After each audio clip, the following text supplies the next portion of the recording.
Welcome to the Feed Central Hay Matters podcast, your go-to source for all things hay-related in Australia. I'm your host, Jon Paul Driver. In today's episode, we're joined by Dr. Andrew Walter. Andrew, among many other stations in life, serves on the AgriFutures Export Fodder Advisory Panel. Welcome to the podcast. I'm really looking forward to this conversation. Thank you, John, for having me. My degree is in economics, agricultural economics. I actually worked at my university, hosts the Western Center for Risk Management Education, farm policy and crop insurance type education work. I worked for an agricultural lender for 6 years, and then I work for the university now as the farm and ranch management specialist. So a lot of work on ag policy, and I also sit on the Washington State Hay Growers Association board.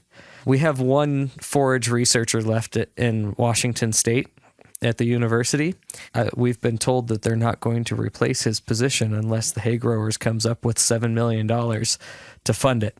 So that's been one of my causes here in the last year, is trying to find $7 million to endow a chair and keep that position funded so we maintain any level of forage research in Washington State, which should make anybody in Australia feel really good about collecting an assessment and a levy. Look, I think we're very lucky to have the system that we have in Australia, where we have a levy on a full range of our agricultural products, whether that be grain or hay, livestock, wool, and the like, cotton. And that's fed back into a formalised research and development program for each industry. And having travelled around the world a number of times in various capacities, I do think that Australia has a great advantage with that system. And I think sometimes industry and to some extent our research providers take it for granted because it has been in Australia for more than 2 decades. As a point of interest, we have it for everything except hay.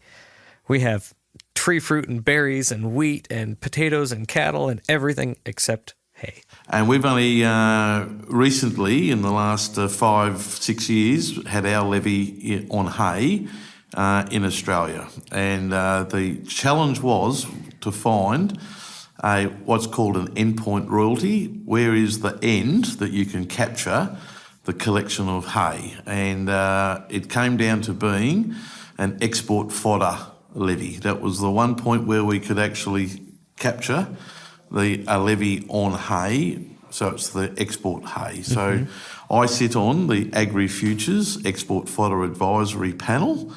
I have to emphasise that it's export fodder, and that accounts for roughly 10% of Australia's cereal hay production. So I say that we're doing the R&D on 1 in 10 bales of hay that are produced in Australia, but there's a lot of flow-on effects and benefits too. Oh, of course. The variety development and absolutely. Yes. One of the things I want to do here is a little rah-rah for AFIA. I find a lot of value in those associations.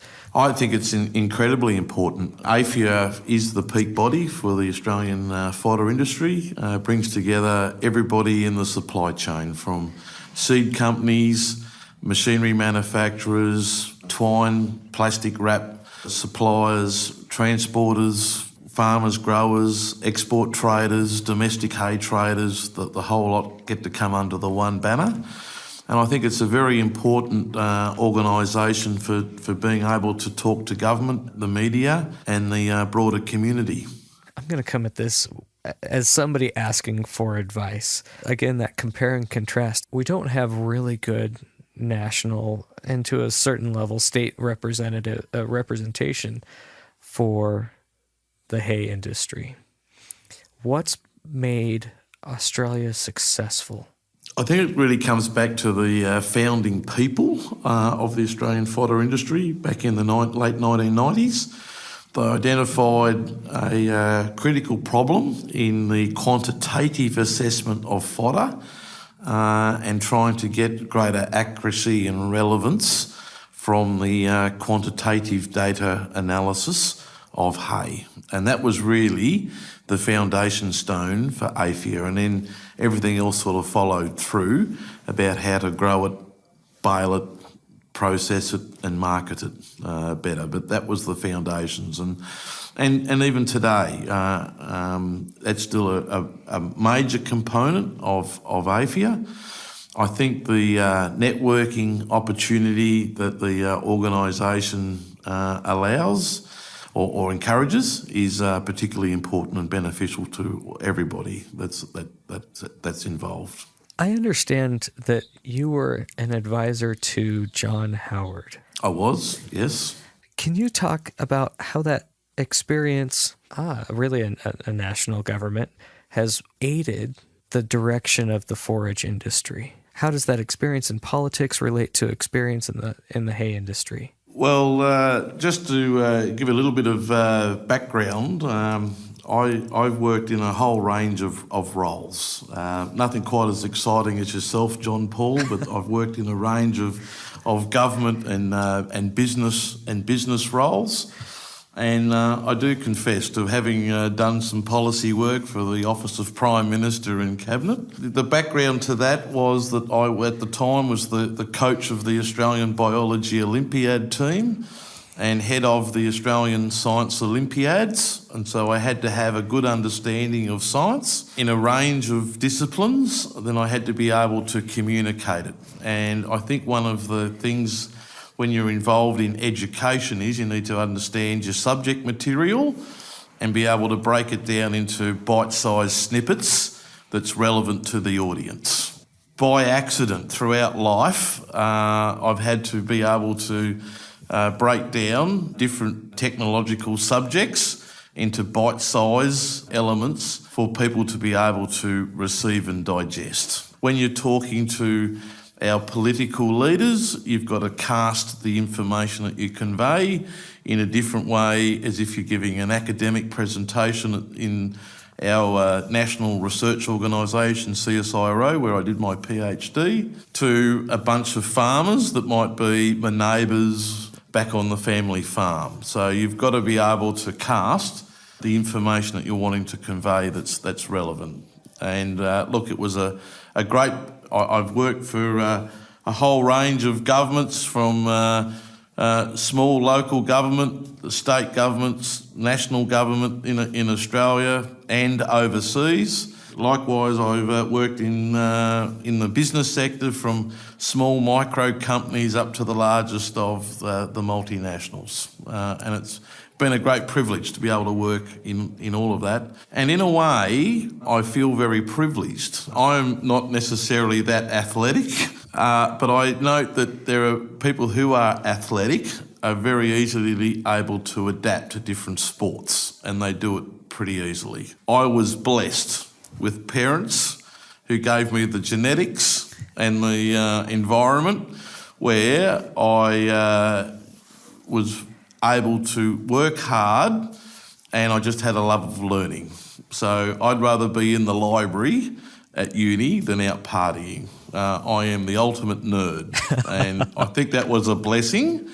And in a way, it's similar to when people learn multiple languages. They can adapt easily from one language to another. And so I say to people that I'm blessed that I have the capability, if I can say modestly, but quite frankly to you, that I am able to understand one area of science and technology, and then it's rather easier to be able to adapt to other areas of science and technology.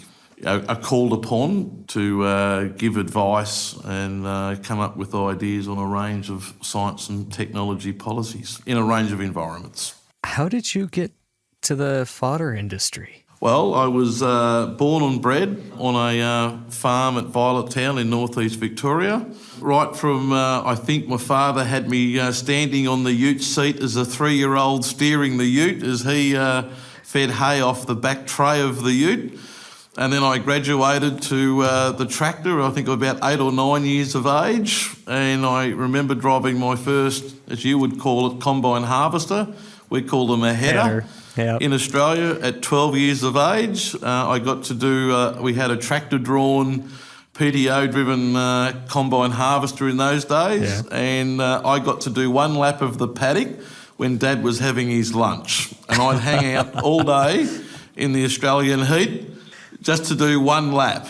Yeah. And I can remember in my second year that I was now a 13-year-old, and we just bought the first tractor with an air-conditioned cab in the district. So to have an air-conditioned cab on a tractor with a PTO-driven combine harvester behind it, we thought we were fantastic.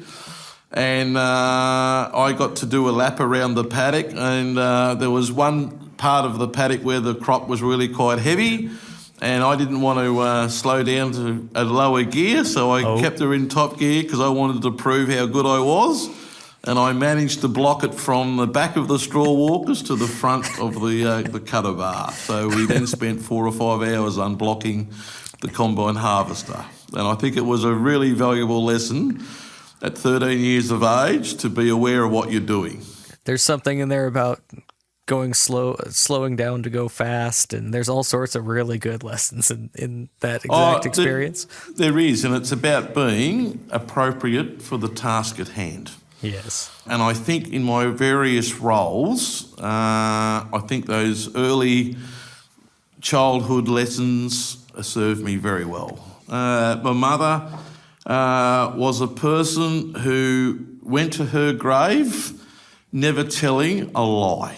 And she could not stand anybody telling a fib or inaccuracy or stretching the truth or anything like that. And I must confess that I did try to get Mum to write a school note when I had 3 science assignments due simultaneously that, I had to help the dog because the dog had been sick. Mum was not into that. No, she would not do it. She was like, no, that's lying, Andrew. You explain your situation, you communicate your situation.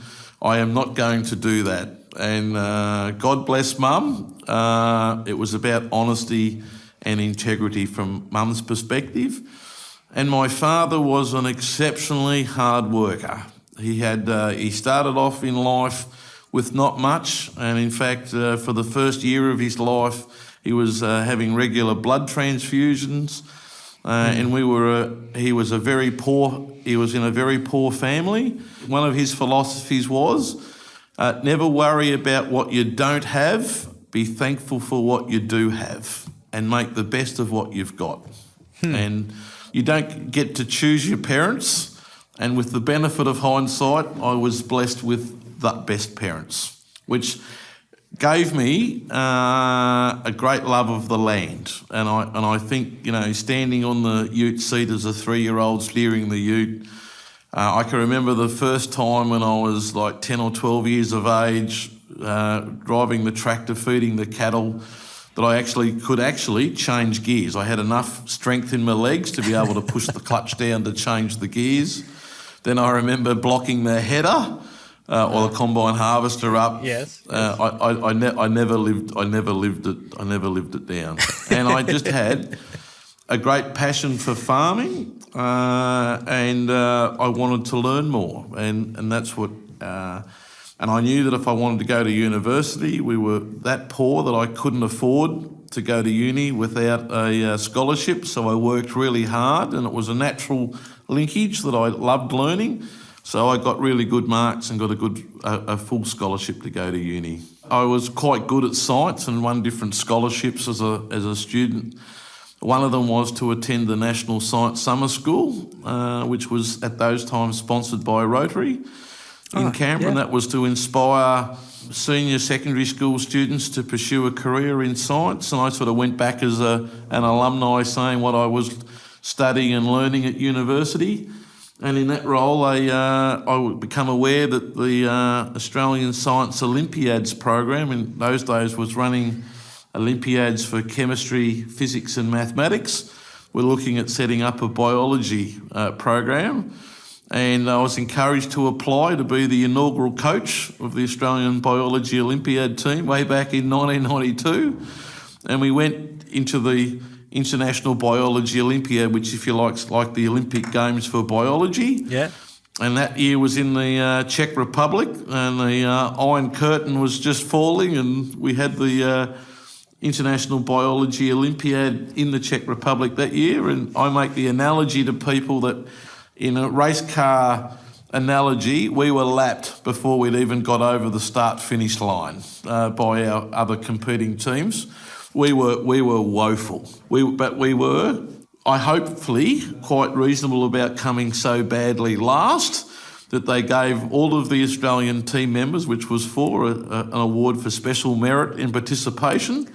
I come back to Australia in my early 20s, wrote up a report to say what we should do for the next year, and our Australian Academy of Science said, well, we think you should go in 1993.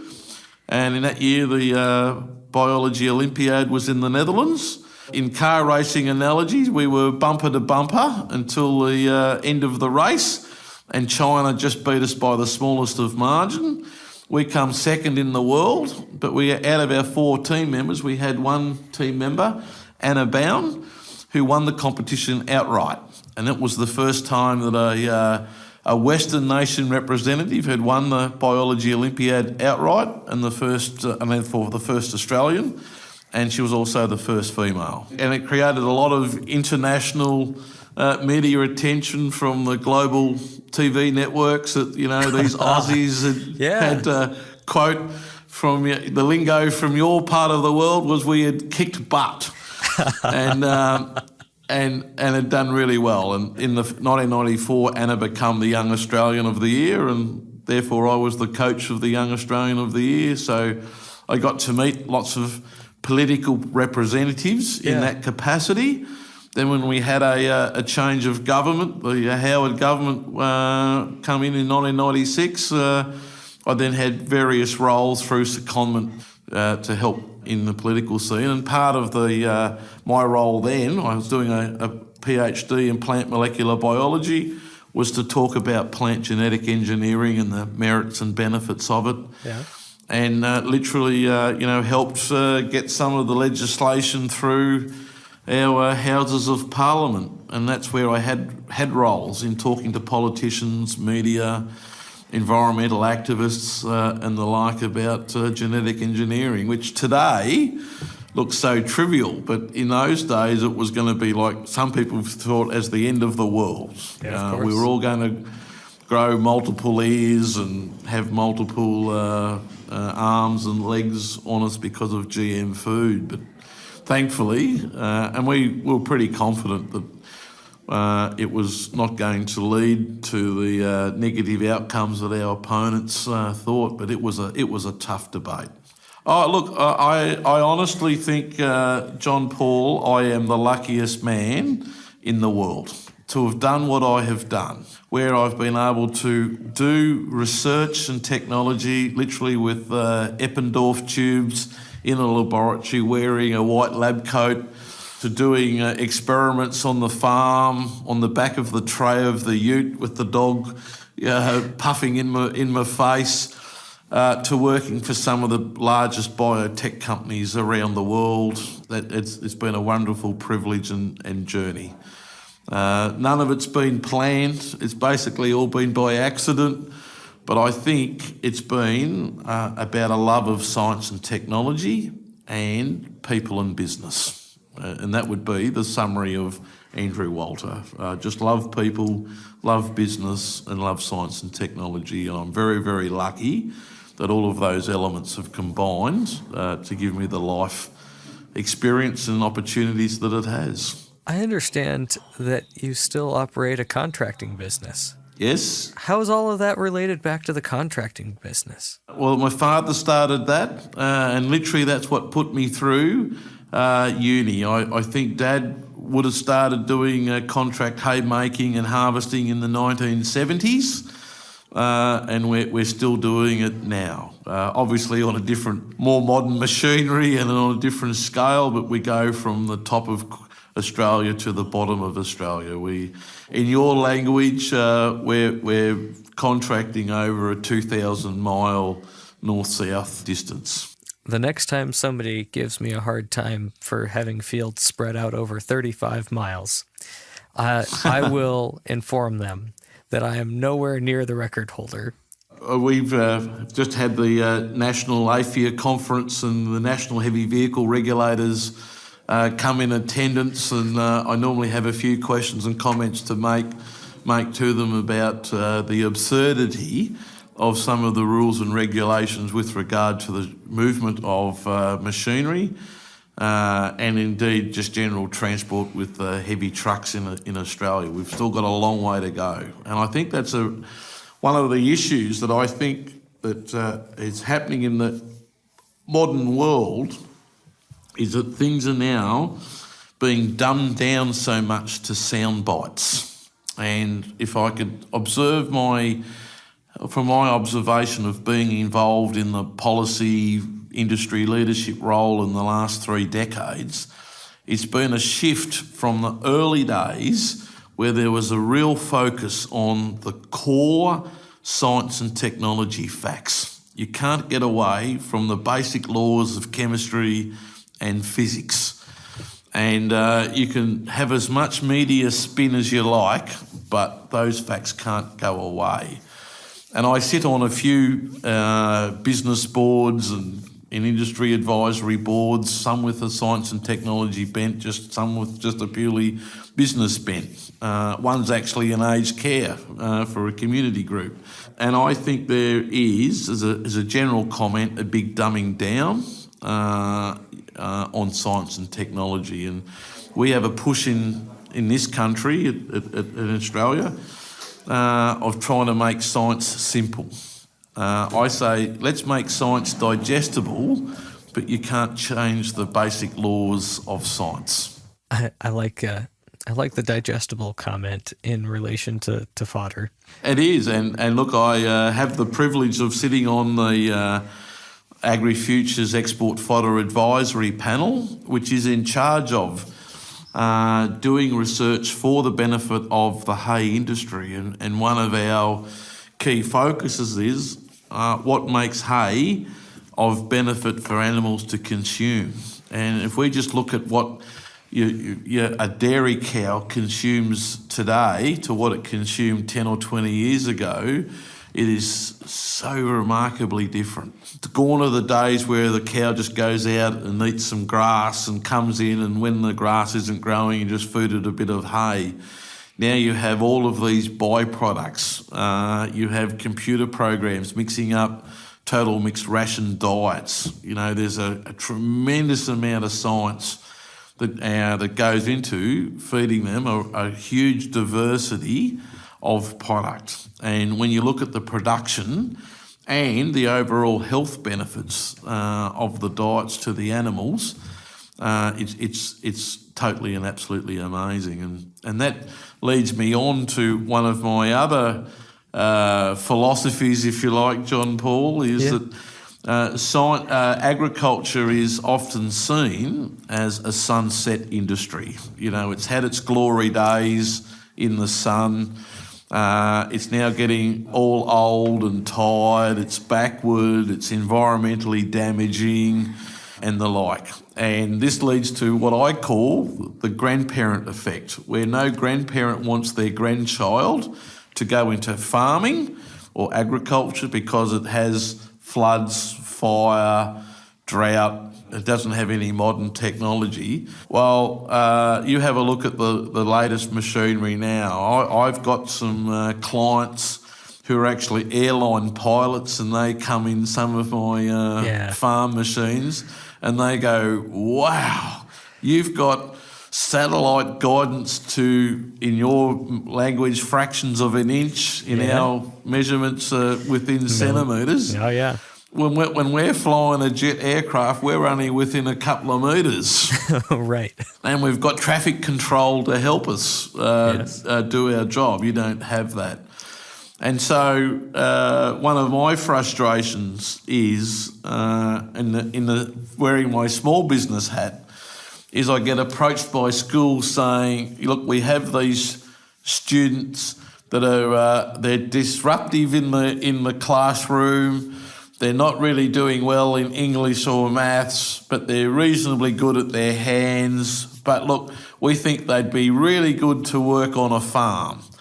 And my response is, well, what part of modern day farming allows you not to be able to read, write, do basic mathematics and be able to follow operating guidance principles? And I think this is a real problem about the image of agriculture broadly. Yes. Have you happened to watch Clarkston's Farm?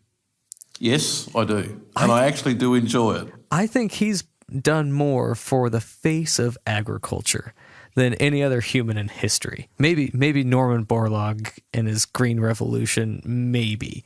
But Norman Borlaug's not nearly as famous. Well, I totally agree with you, and I can't discount Clarkson's farmhand celeb. I think the duo do a really great job, and the banter that they sort of have. And look, it's true.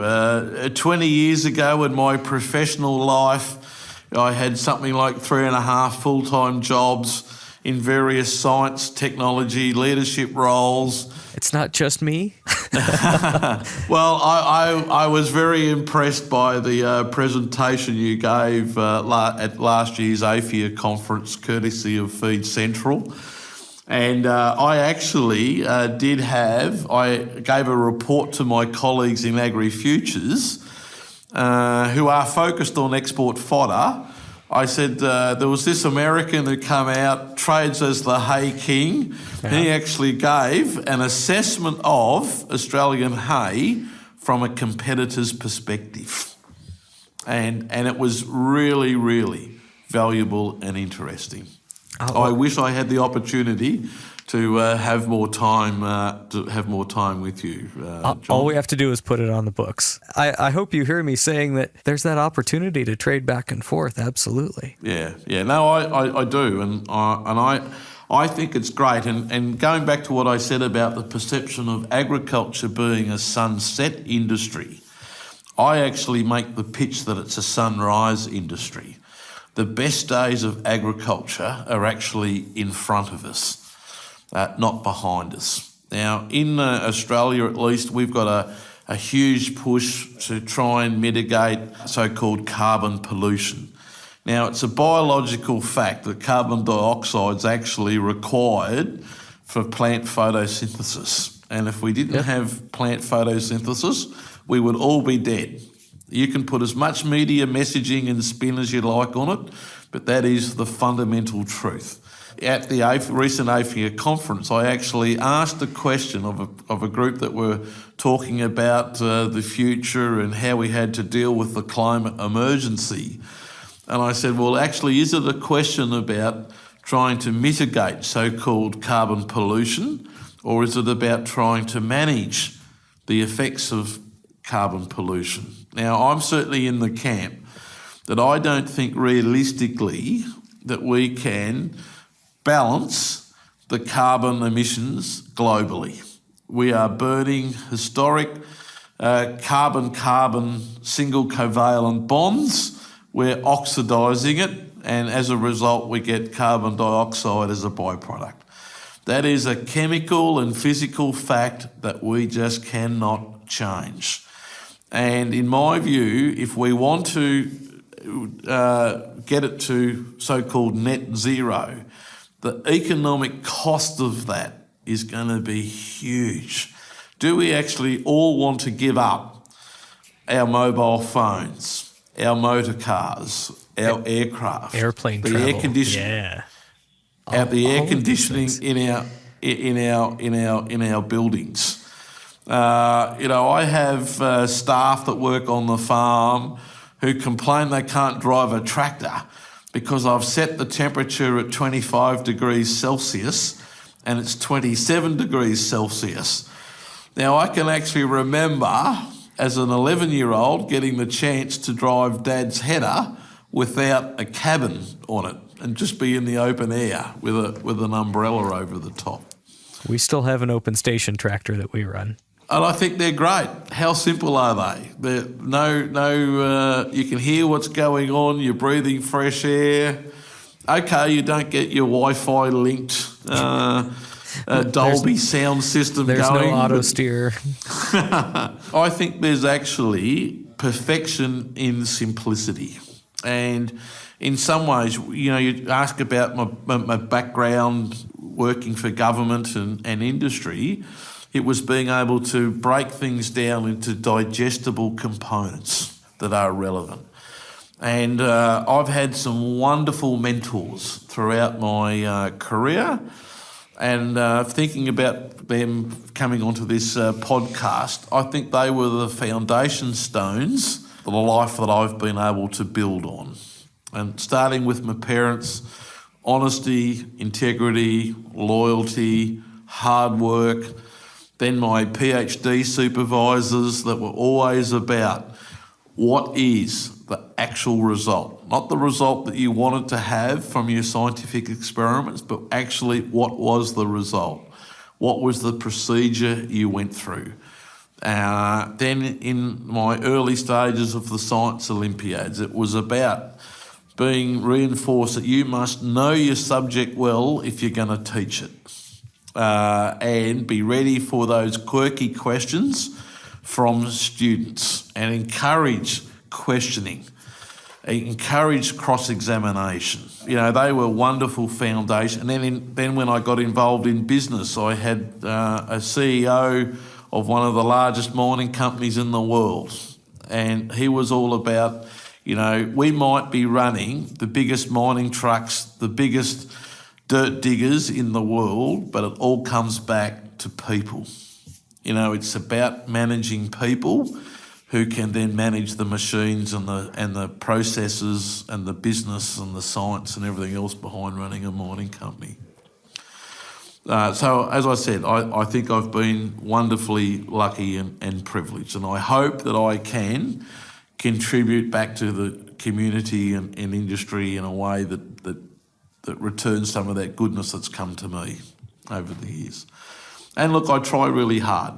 I'm normally somewhere where there's lots of troubles and problems that seems to follow me, but I do have a saying to the young apprentices in my business: I'd rather them make a mistake by doing something rather than make no mistake by doing nothing.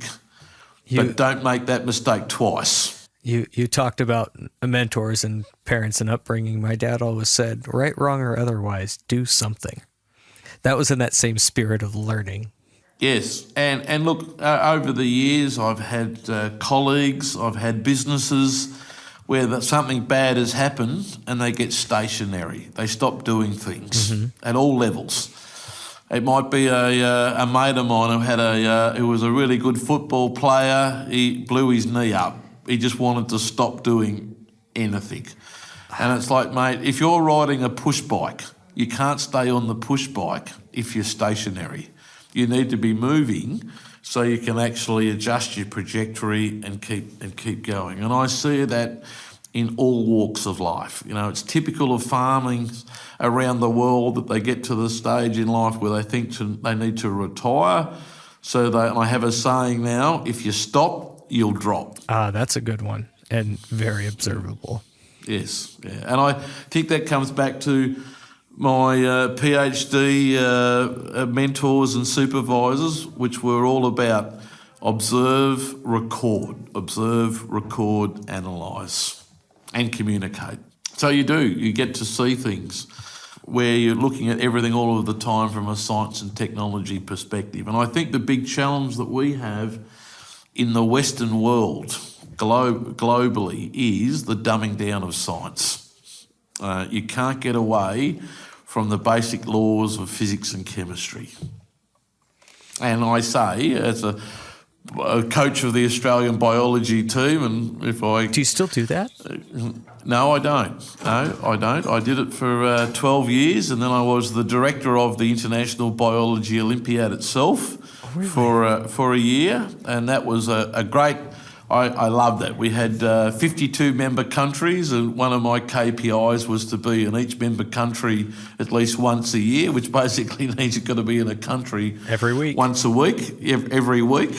And look, it was something that I really enjoyed. We do have this problem where we're dumbing things down, and obviously I have a biology bent from a professional training and activity perspective, and I would say biology is the interaction of chemical and physical phenomena based on mathematical principles.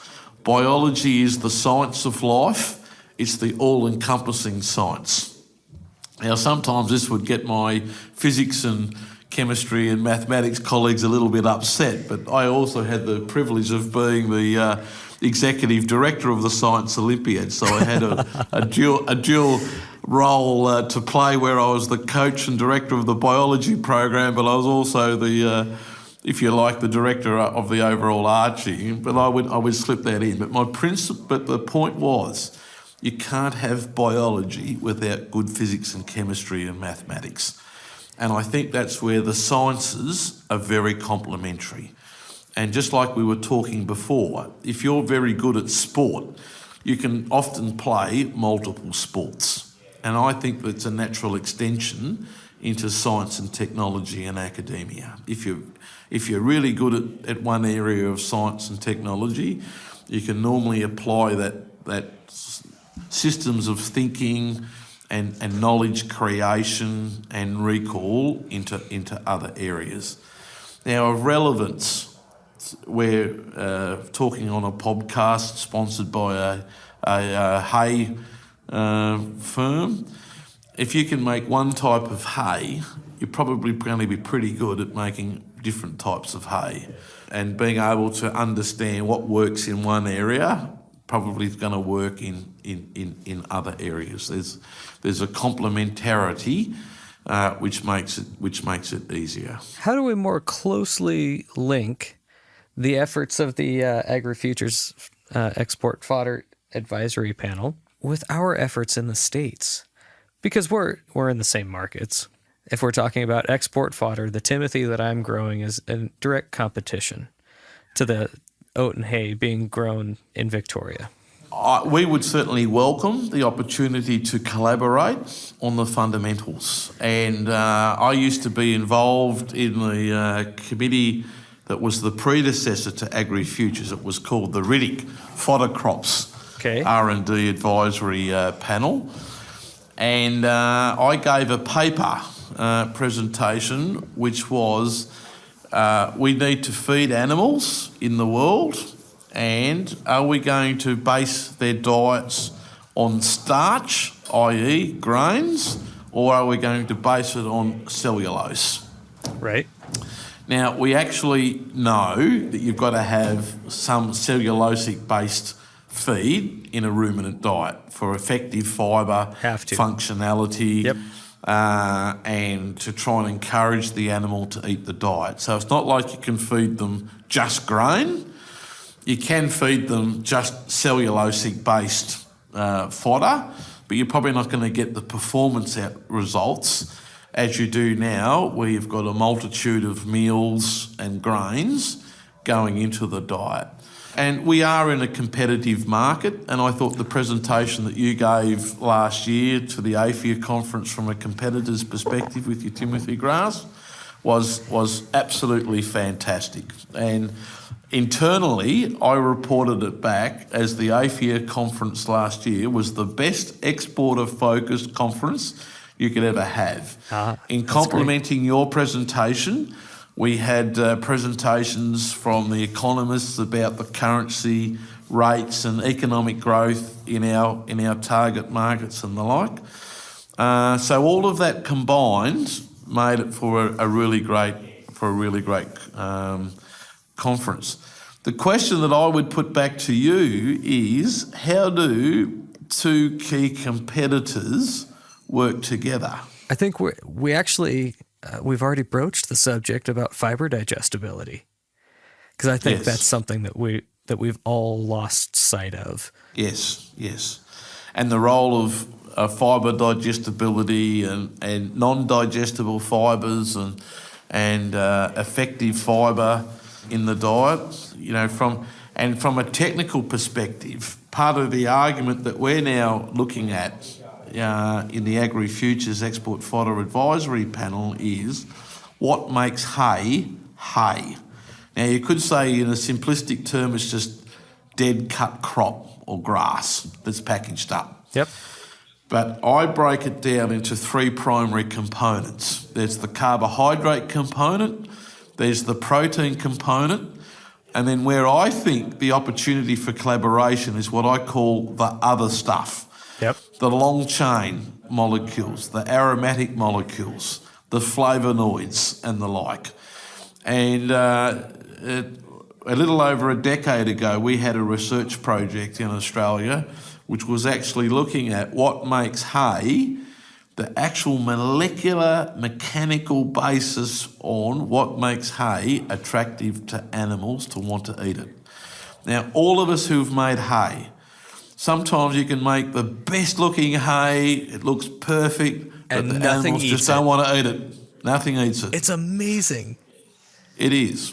Now, we don't have an answer to that fundamental question of physics and chemistry as to why that animal doesn't want to eat that hay. Right. So what we do now is we put it in the TMR, we add a heap of meal and molasses, and we put attractive agents in it to make them eat it.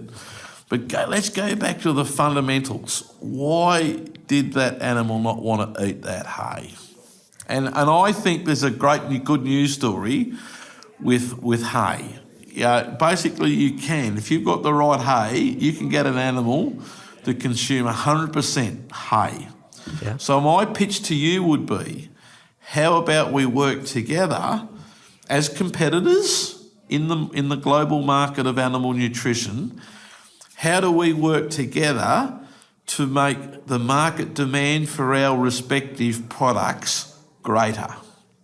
Yeah. What is it that you could breed into Timothy grass? Is there an alkaloid or a flavonoid or something that would make your Timothy grass better? Yeah. Because chances are it would also make our Australian oat and hay better. And we could actually get diets to have less grain, less meal and a greater proportion of our cellulosic-based fodder. Now, as a competitor, I'm going to say if the customer in Japan and Korea's first choice should be Australian oat and hay, you're going to say it should be American Timothy grass. But I think the collective opportunity is to actually get them to want more cellulosic-based fibre. And less grain. Yes. I've been formulating these digestible bite-sized pieces of policy, to use your vocabulary here. I really like that. To talk about climate change too. And as we think about lucerne, there's few crops that have a better story in relation to carbon than lucerne. Yes. That's a great story that we can tell. So in Washington State, we have our governor and legislature is almost exclusively focused on carbon emissions. Even though 100% of our electricity comes from hydroelectric, or now wind and solar, because hydroelectric wasn't sufficient, we probably have the cleanest electricity in the world. And they're still focusing on nothing but carbon emissions. There's probably you're getting a little bit of a conservative and questioning perspective on this, but at the same time, we're about to lose our last forage research specialist from our university at a time when we need to be talking about less grain and more forage. Yes. And we have the same issues in Australia. These are the opportunities for that cross-pollination. How do we pitch these positions to legislatures, to governments, to help them understand the importance of fodder, these forage crops, in relation to climate change, to carbon emissions? Yes, and I think there is a real opportunity for agriculture to be a sunrise industry. Absolutely. On this topic. At the end of the day, we manage a lot of the land mass, and we have the enormous opportunities to be carbon sinks. But I also state it's a fundamental that I don't think we're going to ever get to net zero. Now, there's going to be people that might, if this makes it to the podcast, distribution, there's going to be people who say, oh my goodness, that's terrible. We've got a person who's saying we're never going to get to net zero emissions. Somebody that doesn't understand how much carbon China is putting out. Yes, yes. And the fundamentals that we're all based on a covalent bond. One of my favourite topics, and because of the profile I have, I've got cousins and neighbours and whatnot who get a school assignment or a university assignment, and it's like, Andrew, we've got to address this climate change crisis that we're having. And I ask them, well, what does it all come back to? What actually is a single covalent carbon bond? They've got no clues. And these are university graduates. This is such a basic fundamental. Mm-hmm. And I think this dumbing down of science is a real problem. And the way, when I was in the biology Olympiad, we went to so-called third world nations, and their respect and appreciation for the value of real science, because they didn't have much of it, was extraordinary. When I was the director of the biology Olympiad, I would go to a Western country and when I walked through the airport, no one knew me, nothing like that. When I went to a third world country or a less capable country, I was put up on a pedestal. I couldn't move at the airport. People wanted my signatures. As a nerd, as the ultimate nerd, they wanted my signatures. Right. And I think it's because we have so much science and technology in the Western world, and it's delivered so much advantage. Think about the 1970s. We didn't have a microwave oven. In the 2020s, which kitchen in the world, in the Western world, doesn't have a microwave oven? Very few. Yeah. To heat your food up. And that was all back on the science and technology principles around electromagnetic radiation. Right. And when you say to people, that's not a microwave, that's an electromagnetic radiation emitter. Yes. They go, what are you talking about? That's not a nuclear power plant in your kitchen. No concept. It's like, yes, of course. They've got no concept. You talk about sunlight and what a photon is and what a photon is for a solar array. People don't know what a photon is today. Man, that is so basic. Yeah. So I get angry when I talk to educators about dumbing down science. And look, I have this issue at all levels of government and industry as well, and with my colleagues, about getting back to real science and the integrity of science, not just about media messaging and sound bites and the like. So I would welcome, and I think there would be a lot of colleagues of mine in Australia that would welcome the opportunity to really have a great collaboration with America on forage research. And I love travelling to North America and Europe for that matter, and talking about forage and how we can do it better and get some science. But it's hard stuff. I'm associated with, or we've got some projects with AgriFutures at the moment where we're looking at the role of the different components, trying to fractionate hay into the different components to try and understand what their role and benefits are in the diet. Quite frankly, Jon Paul, to compete with you guys from America a bit better. And it's been interesting. I have another role where I'm involved with Formula One race cars, brand representation. This doesn't surprise me at all. That's a highly competitive industry. Yeah. Like, they don't share secrets between teams. But what's really great is that when there is something that needs to be addressed from a whole perspective of Formula One, they work together so magnificently well. And to me, they're like an ant species. They act individually with great competition as individuals, but when it's necessary, they work together as a collaborative group very, very effectively. Yeah. And I think that would be my pitch to you and your colleagues in North America, that yes, we might be at an individual level competitors, but our competition is really in the grains and byproducts area. We should be, where we can, working on some great collaboration. And that collaboration should be at an academic level, at an industry level, and if you like, when it comes time, at a grower-to-grower, processor-to-processor level. Yes.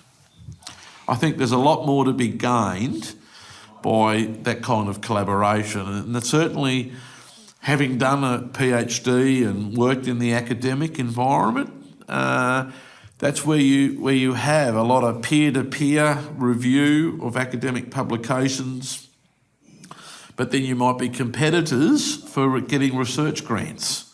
Right. But when you can, you do collaborative work. So I think there is a huge opportunity, and I know that AgriFutures would be very keen to explore every opportunity there was for international collaboration. And we have a mantra, and I'm not certain I get it always exactly right, but it's about collaborating, being real, being honest, and being loyal. And I think in this global environment, our borders have broken down. We can do anything, anywhere. We can basically fly anywhere in the world within about 24 or 30 hours. We can talk over the phone, over the internet, without delay. You know, the world's become our backyard on all levels. I don't think I'm overstepping my boundaries here by extending an official invitation to you to come and speak at the Washington State Hay Growers Convention, the Northwest Hay Expo in January. Well, I would welcome that opportunity, Jon Paul. I'm not certain whether I'd have much to say that would be of any interest to you and your colleagues, but I think you're way off the. That's the first thing that you've said that's been way off the mark. Jon Paul, I might have to introduce you to some of my colleagues and family and neighbours. They might be able to give you the real view of Andrew Walter. But interestingly, we have the U.S. Forage Export Council. I think maybe has 56 members. They likewise are fiercely competitive, but on issues of phytosanitary regulations in Japan or Korea or China, they act in lockstep, and it's exactly as you're describing. Yes.